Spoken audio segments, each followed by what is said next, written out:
Hi guys, David Wright here. I'm getting a lot of people ask for tips and advice on buying property here in Spain.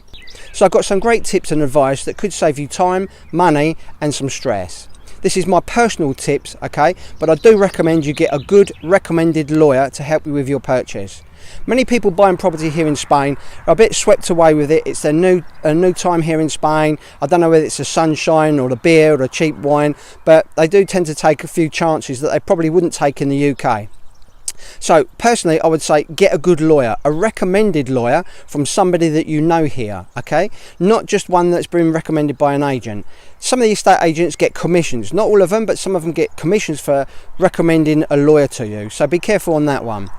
The other thing is, buying property here, there's a lot of different laws and regulations in different areas, but I'm going to quote you on what I know and my experiences here in this part of Spain.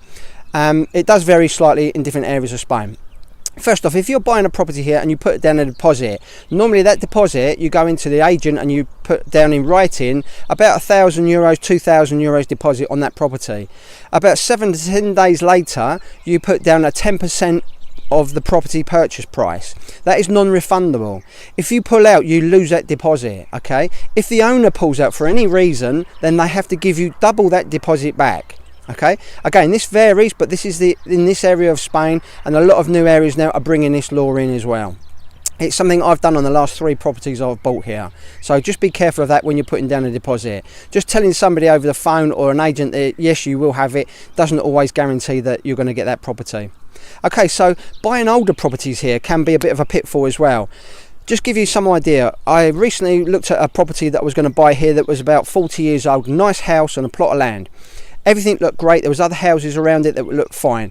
The owner and the estate agent told me all the paperwork was correct and there was no problem. I went to the land registry offices myself, found out that the property was not correctly registered, and so therefore that could be a problem. Went back to the agent and the owner, and they both later told me, oh yes, but that wouldn't be a problem. They didn't tell me that when I was looking at buying it.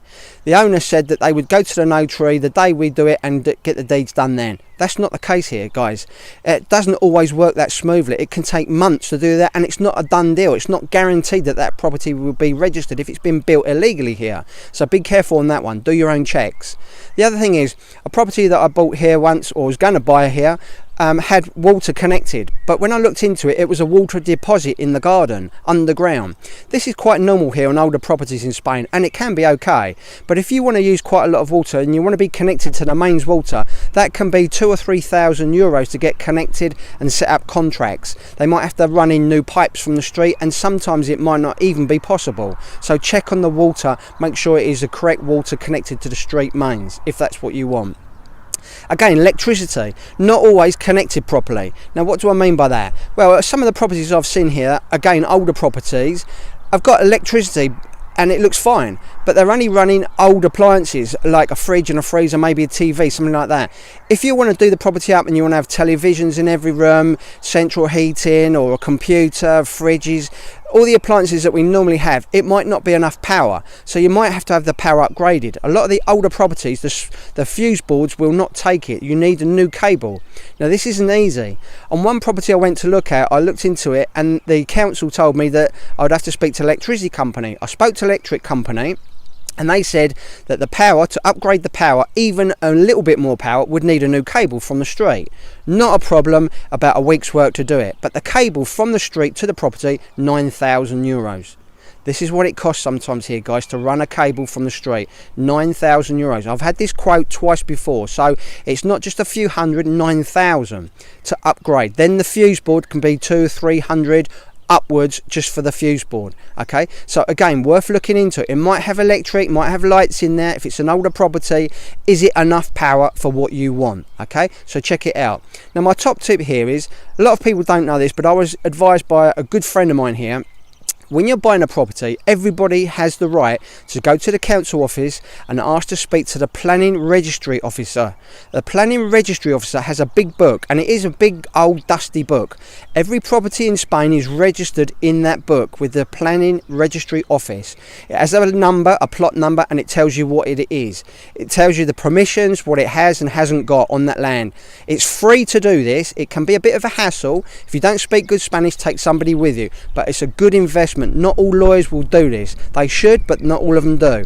One property I was looking at buying here, 3-bedroom house, on the deeds, in the book, 2-bedroom. There was an extra bedroom there. The owner had put that in years later. Wasn't on the deeds. It might not have permission for that. That could be an issue, something you need to check out. Make sure it's got the amount of bedrooms it says, and the bathrooms as well. Another one, a pool. Great having a swimming pool, but has it got permission for that pool? You do need planning permission for a swimming pool here in Spain. Sometimes if the owner's put in a pool later, it's been there for years, haven't got permission for it, you buy that property, you might have to fill it in. They might not even give you permission, or you might have to pay a fine. Check it. Go to the planning office, ask, has it got it? Has it got all the paperwork? Be safe. It makes sense to get all these things checked out beforehand. As I say, you can do all this for free at the planning registry office. Just ask the council officer at your local council building how and where you can go about this. If you don't speak good Spanish, then take somebody with it. It's worth paying them for peace of mind before you start putting deposits down on property. Okay, so these are my personal tips. I hope they've helped save you some time and money and a little bit of stress. It's great buying here in Spain. It can be easy, it can be a nightmare. Make sure yours is easy and not a nightmare. I've got loads more great tips and advice in my books. There's a link to my books below this video. If this has helped at all, please leave a comment. Thanks very much.